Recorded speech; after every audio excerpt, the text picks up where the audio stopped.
नीतीश कुमार को लगा कि हम इन्हें नारद मुनि बनाकर भेजे हैं दिल्ली, ये वहां से संदेश भेजेंगे। अरे भाई वो नारद मुनि नहीं है, वो मंत्री बन चुके हैं। नीतीश कुमार जिस डाल पे खड़े हैं उसी डाल को काट रहे हैं। सबको बनना है मुख्यमंत्री नीतीश कुमार के बाद। पार्टी की आप स्थिति समझिए, सब लोग को मुख्यमंत्री ही बनना है। ललन सिंह भी चाह रहे हैं मुख्यमंत्री बनना।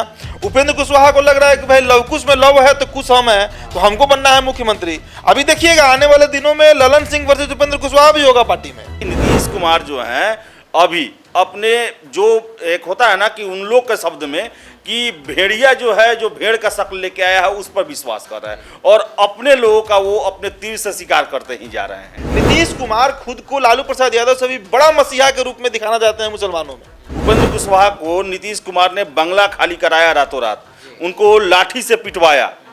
क्या उपेंद्र कुशवाहा इसको भूल गए होंगे? लालू प्रसाद यादव की पूरी राजनीति ही कांग्रेस के खिलाफ थी, वही कांग्रेस के पीछे लघु बन के घूम रहे हैं, बिहार का बंटवारा कर दिया। उपेंद्र कुशवाहा कहते हैं कि आरसीपी सिंह को नैतिकता के आधार पर त्याग पद दे देना चाहिए। तो सबसे पहले तो उन्हें नीतीश से कहना चाहिए कि आप किस नैतिकता के आधार पर तीसरे नंबर की पार्टी हैं और सीएम बने हुए हैं, और आप बीजेपी पर रोज जो है ये झाड़ते हैं कि ये नहीं होगा वो नहीं होगा। तो एक तरफ ये सेकुलर छवि बनाने में लगे हैं और आरसीपी सिंह जो है अपने आप को अपने में भगवा को समाहित करते ही जा रहे हैं। आरसीपी सिंह का राज्यसभा से पत्ता कटना, आवास का छीनना और उसके बाद उनके करीबियों को पार्टी से बाहर का रास्ता दिखाना। दूसरी तरफ एक जहां नीतीश कुमार इफ्तार पार्टी लगातार जा रहे थे, अब जो है वो हज यात्रियों से मिल रहे हैं। दूसरी तरफ आरसीपी सिंह जो है वो मंदिर मठ जा रहे हैं और तस्वीर सोशल मीडिया पर डाल रहे हैं। क्या वाकई में आरसीपी सिंह नीतीश कुमार को चिढ़ा रहे हैं या फिर बीजेपी को खुश करने की कोशिश कर रहे हैं? एक तरफ नीतीश कुमार पिछले दिनों इफ्तार पार्टी में जा रहे थे, हज यात्रियों से मिले। दूसरी तरफ आरसीपी सिंह जो है वो पूरे भगवामय हो गए हैं। किधर इशारा कर रहे हैं? बिहार की राजनीति को कैसे देख रहे हैं? आगे किस तरफ रुख करेंगे? देखिए, मुझे वही तो समझ में नहीं आ रहा है कि आखिर आरसीपी सिंह जो हैं वो क्या कर रहे हैं। देखिए, नीतीश कुमार जब उन्हें राज्यसभा का टिकट उनका काटा तो अब तो इधर से डिक्लेयर हो गया कि नीतीश कुमार जो हैं अब आरसीपी के साथ अपना आगे का जो राजनीतिक पारी है वो खेलने को तैयार नहीं है।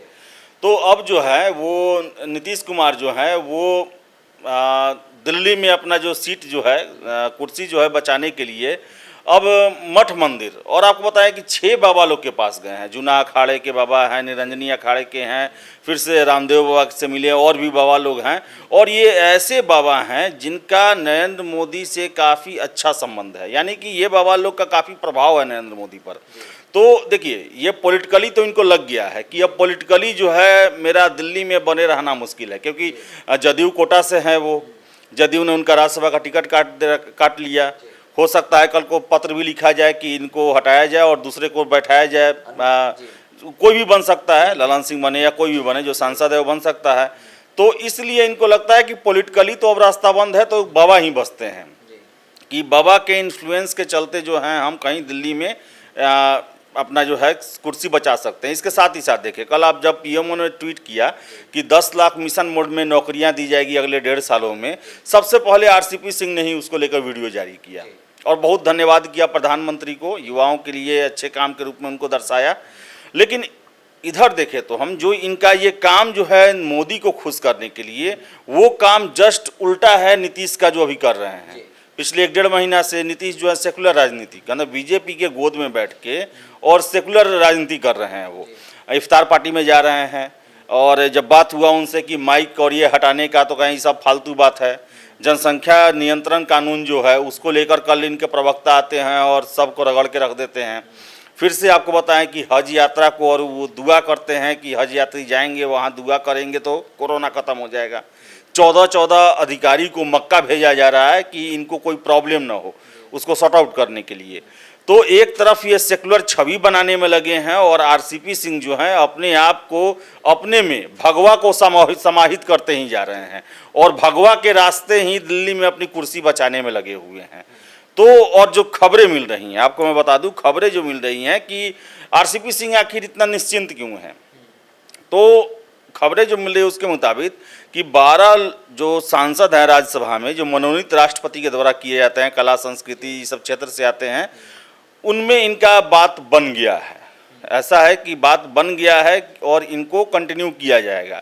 लेकिन जो स्थितियां हैं, जैसे नीतीश और आरसीपी को वहाँ कंटिन्यू किया जाता है, तो फिर नीतीश से संबंध जो हैं वो अच्छे नहीं रहेंगे। और नीतीश कुमार जो हैं ये नहीं चाहेंगे कि जिस नेता को उन्होंने बाहर का रास्ता दिखाया है उसे बीजेपी अपने कोटा से सम्मान दे और उनको उस पद पर बनाए रखे। तो हो सकता है कि चुनाव के बाद जो है कुछ परिस्थितियां बदलें या बीजेपी को इसका एहसास हो कि नीतीश कुमार जो हैं उनके साथ कुछ गड़बड़ कर सकते हैं। जैसे कि आपको एक और मैं बात बता दूं कि जब भी राष्ट्रपति का चुनाव होता है तो नीतीश कुमार पिछले 2 टर्म से देखा जा रहा है कि जिस गठबंधन में रहते हैं उसके विरोधी वाले को वोट देते हैं। जैसे 2012 में थे जब एनडीए के साथ और वोट दिया उन्होंने प्रणब मुखर्जी के लिए और उसके कुछ दिन बाद ही पलटी भी मार दी हैं। 2017 में देखिए कि थे वो महागठबंधन के साथ और उम्मीदवार जो रामनाथ कोविंद थे उनको वोट दिए वो, और फिर उसके बाद भी पलटी मार दिए। तो इस बार दोनों संयोग जो है बनता है, तो हो सकता है कहीं आरसीपी सिंह इसी इनको पता हो अंदेशे का कि नीतीश कुमार जो है हो सकता है कि विपक्षी दल के राष्ट्रपति को दें और उसके बाद कहीं अपना पाला भी बदल लें। तो हो सकता है कि उस समय नीतीश के सबसे बड़े राजदार हैं, पार्टी के राष्ट्रीय अध्यक्ष रह चुके हैं, पार्टी में संगठन में काम कर चुके हैं, इनके बहुत सारे लोग हैं। जब ये मजबूत स्थिति में रहेंगे तो हो सकता है कि इनके नेतृत्व में जदयू में बगावत भी करवाया जाए, क्योंकि जिस तरह जदयू में अभी पर कतरा जा रहा है और जिस तरह सब लोग को बाहर किया जा रहा है, पत्र लिखा जा रहा है अमित कुशवाहा के द्वारा, रोज पत्र लिखा जा रहा है, तो इससे लग रहा है कि भाई बीजेपी में जदयू में आखिर हो क्या गया है। कहता कि ये क्या जदयू की स्थिति इतनी खराब हो गई थी, इतना ज़्यादा लोग जो है वो अनुशासनहीन हो गए थे या पार्टी के जो लाइन है उससे विरोध में जा रहे थे। आखिर से यही प्रतीत होता है ना कि आप अपने सबसे बड़े एक नेता का जो है केंद्रीय मंत्री है उसको राज्यसभा नहीं भेजते हैं, प्रमुख प्रवक्ता है जो कि आपके नेशनल डिबेट में भाग लेता है रोज, उसका आपने उसको निलंबित कर दिया और नेताओं को निलंबित कर दिया। तो ये जो है इंडिकेशन जो है तो ये दिखा रहा है कि जदयू का बीजेपीकरण जितना हुआ था उसको काट के बाहर निकाला जा रहा है और उसका जो प्रतिनिधित्व है वो अभी के समय में आरसीपी सिंह करते हुए दिख रहे हैं। उदित जी, आपसे अगला सवाल होगा मेरा, क्या जेडीयू का भाजपाकरण हो चुका है, भगवाकरण हो चुका है या होने की प्रक्रिया में है?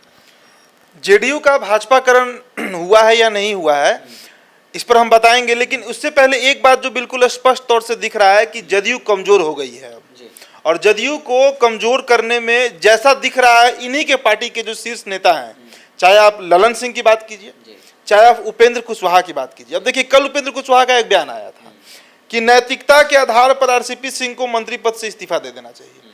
भाई इसका मतलब है साहब कि आप चिढ़ा रहे हैं आरसीपी सिंह को, इंसल्ट कर रहे हैं, इंसल्ट कर रहे हैं। आप उनको बार बार बताना चाह रहे हैं कि आपका स्टेटस सिंबल अब खत्म हो चुका है, आपको पार्टी कोई तवज्जो नहीं देती है, आप नीतीश कुमार के नजर में बैड एलिमेंट बन चुके हैं और अब आपका मंत्री पद किसी कीमत पर नहीं बचेगा। इसलिए नैतिकता के आधार पर, नैतिकता क्या होता है और उपेंद्र कुशवाहा किस नैतिकता की बात कर रहे हैं? आरएलएसपी इनका पार्टी था, रालोसपा, सभी विधानसभा पे, अधिकतर विधानसभाओं पर, सभी नहीं, इन्होंने प्रत्याशी खड़ा किया, जेडीयू को डैमेज किया और विधानसभा चुनाव खत्म हुआ उसके बाद चले आइए फिर जेडीयू में बड़े भाई मान लिया नीतीश कुमार को।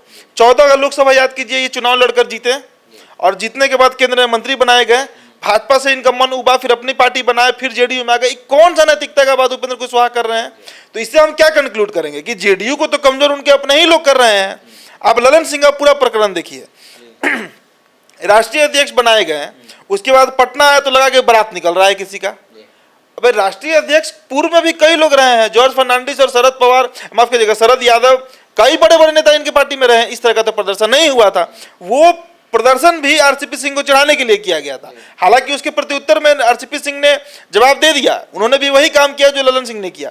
लेकिन इससे पार्टी के अंदर का जो कला है, जो शीर्ष नेता है जो पार्टी को लेकर चल सकते हैं संगठन के रूप में, और आप कहिए कि हर संगठन के हर एक मोर्चे पर यही नेता है जो कार्यकर्ताओं को बांधते हैं, नेताओं को बांधते हैं, विधायक लोग का सीट कंफर्म करते हैं, टिकट दिलवाते हैं, सब काम। जब इन्हीं के अंदर इतना मन मुटाव है, RCP Singh versus Upendra Kushwaha versus Lalan Singh, ये प्रकरण भी बिहार में चला और नीतीश कुमार तब भी चुप रहे। इसका हम क्या मतलब निकालें कि नीतीश कुमार बहुत कमजोर पड़ चुके हैं। नीतीश कुमार की सारी दबंगई सिर्फ और सिर्फ भाजपा पर दिखती है।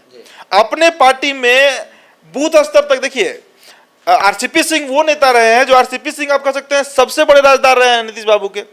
तो आखिरकार नीतीश कुमार को ऐसी क्या मजबूरी हो गई थी? आरसीपी सिंह ने ऐसा कोई बड़ा गलती नहीं किया, केंद्र में वो मंत्री हैं, he is representing the country, तो उनकी जवाबदेही कहाँ बनती है? उनकी अकाउंटेबिलिटी बनती है पीएम के सामने, वही वो कर रहे थे। तो नीतीश कुमार को लगा कि हम इन्हें नारद मुनि बनाकर भेजे हैं दिल्ली, ये वहां से संदेश भेजेंगे। अरे भाई वो नारद मुनि नहीं है, वो मंत्री बन चुके हैं, बहुत बड़ा विभाग है उनके पास। और इसी का फायदा उठाया गया उपेंद्र कुशवाहा और ललन सिंह की तरफ। देखिए सबको बनना है मुख्यमंत्री नीतीश कुमार के बाद, पार्टी की आप स्थिति समझिए, सब लोग को मुख्यमंत्री ही बनना है। ललन सिंह विचार रहे हैं मुख्यमंत्री बनना, उपेंद्र कुशवाहा को लग रहा है कि भाई लवकुश में लव है तो कुछ हम है, तो हमको बनना है मुख्यमंत्री। अभी देखिएगा आने वाले दिनों में ललन सिंह वर्सेस उपेंद्र कुशवाहा भी होगा पार्टी में, शर्तिया बता रहा हूं, ये होने जा रहा है बिहार में। और इससे सिर्फ और सिर्फ नुकसान जेडीयू को है। अब आपका जो सवाल है भाजपाईकरण पर, उस पर बता देता हूं। देखिए इनके पार्टी, जैसा आदेश पुरी ने बताया, जिस तरह का रवैया अपनाया जा रहा है जेडीयू की तरफ से, ये शुद्ध और साफ तरीके से मुस्लिम यानी अल्पसंख्यक तुष्टीकरण की राजनीति चल रही है। नीतीश कुमार खुद को लालू प्रसाद यादव से भी बड़ा मसीहा के रूप में दिखाना चाहते हैं मुसलमानों में, क्योंकि अभी इनको लग रहा है कि चूंकि 20 के चुनाव परिणाम को देखिए तो मुस्लिम वोट छिटक रहा है इधर उधर, तो इनको लग रहा है कि उसको अपने कब्जे में कर लेंगे तो 2-4% पार्टी का वोट बढ़ जाएगा, समझिएगा। और उसी कारण से ये मुस्लिम तुष्टीकरण में लगे हुए हैं। सारे एग्जाम्पल्स आदेश पुरी ने दे दिया, इफ्तार से लेकर हज यात्रा से लेकर सभी जगहों पर आप देखिए।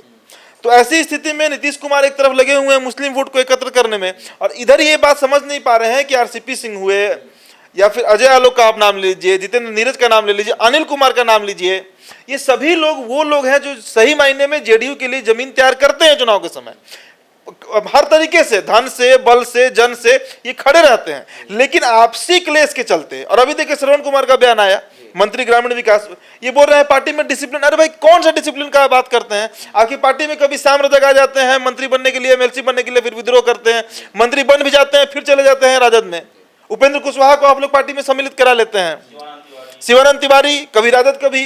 तो ये सब छोटी छोटी जो पार्टियां हैं, क्षेत्रीय पार्टी, ये इसमें सीधा, और छोटी पार्टियों को छोड़िए, हार्दिक पटेल भाजपा ज्वाइन कर लिए, किए ना भाजपा ज्वाइन, तो कहां से कुमार कांग्रेस ज्वाइन कर लिए। जीवन भर जिसको मतलब जिसको गाली देकर लालू प्रसाद यादव की पूरी राजनीति ही कांग्रेस के खिलाफ थी, वही कांग्रेस के पीछे लघु बन के घूम रहे हैं, बिहार का बंटवारा कर दिए।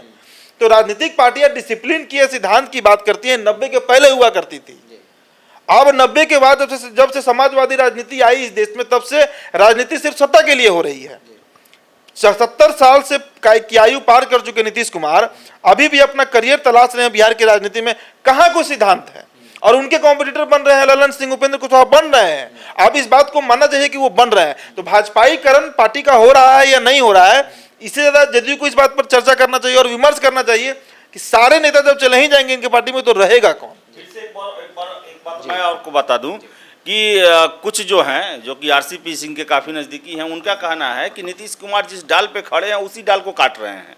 जैसे कि कह रहे हैं कि ये उन लोगों को हटाए हैं जिनके निष्ठा को लेकर कभी भी प्रश्न नहीं खड़ा किया गया, और वो कभी भी जदयू से ही शुरू से जुड़े रहे। आरसीपी सिंह देख लीजिए, अजय आलोक देख लीजिए, ये लोग शुरू से जदयू से ही जुड़ा रहा। इन लोगों को बाहर का रास्ता दिखाया गया। और बात किसका सुना जा रहा है? ललन सिंह, जो उनका सर्जरी करके सब दांत निकालने वाला काम की बात बोले थे। उपेंद्र कुशवाहा, जो कि साथ में थे और बाद में ये कसम खाए थे कि नीतीश को हम हटा कर रहेंगे।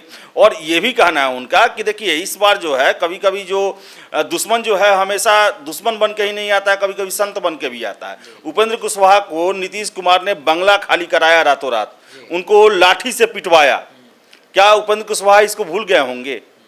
तो इन लोगों का कहना है कि नीतीश कुमार जो हैं अभी अपने, जो एक होता है ना कि उन लोग के शब्द में कि भेड़िया जो है, जो भेड़ का शक्ल लेके आया है उस पर विश्वास कर रहा है, और अपने लोगों का वो अपने तीर से शिकार करते ही जा रहे हैं, जो कि इनके लिए बाद में घातक होने वाला होगा। और नैतिकता के वाले बात जो है वो उपेंद्र कुशवाहा कहते हैं कि आरसीपी सिंह को नैतिकता के आधार पर त्यागपत्र दे देना चाहिए। तो सबसे पहले तो उन्हें नीतीश से कहना चाहिए कि आप किस नैतिकता के आधार पर तीसरे नंबर की पार्टी हैं और सीएम बने हुए हैं, और आप बीजेपी पर रोज जो है ये झाड़ते हैं कि ये नहीं होगा, वो नहीं होगा, दबाव बनाते हैं। तो नैतिकता तो जदयू में रह के नैतिकता का कोई प्रश्न ही नहीं उठता है। जदयू आज देख लीजिए कि यही अनंत सिंह है, जिनको आज AK-47 इनके गाँव में मिला, उसके लिए कल इनको सजा दिया गया। यही अनंत सिंह थे जब जदयू के विधायक थे तो हाथ में AK-47 लहरा के नाच कर रहे थे, उसमें एक FIR भी दर्ज नहीं हुआ, और उसमें तो सुशासन का सरकार था नीतीश कुमार का। तो ये देखिए नैतिकता राजनीति में उदित ने सही कहा कि ये कुछ नहीं होता, ये सब पुरानी बातें हो गई। और आरसीपी सिंह जो हैं हो सकता है आरसीपी सिंह जो निश्चिंत होकर घूम रहे हैं, तो उनको हो सकता है कि देखिए राजनीति है, राजनीति में अपने दुश्मन से साथ साथ ये भी ध्यान में रखा जाता है कि आपका सहयोगी ज़्यादा मजबूत ना हो जाए, वो आपको ना ब्लैकमेल करने लगे।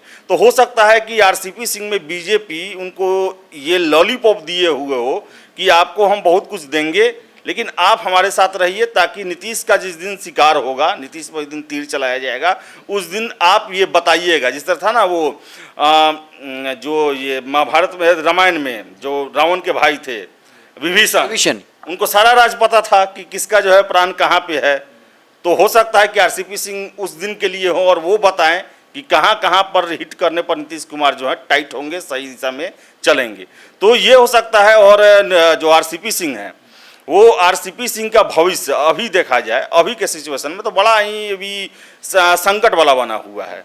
क्योंकि अगर बीजेपी अगर नीतीश के अनुसार चलती है या फिर इनको नहीं दिया जाता है, तो एक तरह से उनका राजनीति का जो है खात्मा यहाँ पर हो जाएगा। लेकिन सबसे बड़ी बात है, अभी तक आरसीपी सिंह ने डायरेक्ट नीतीश कुमार के खिलाफ एक शब्द भी नहीं बोला है।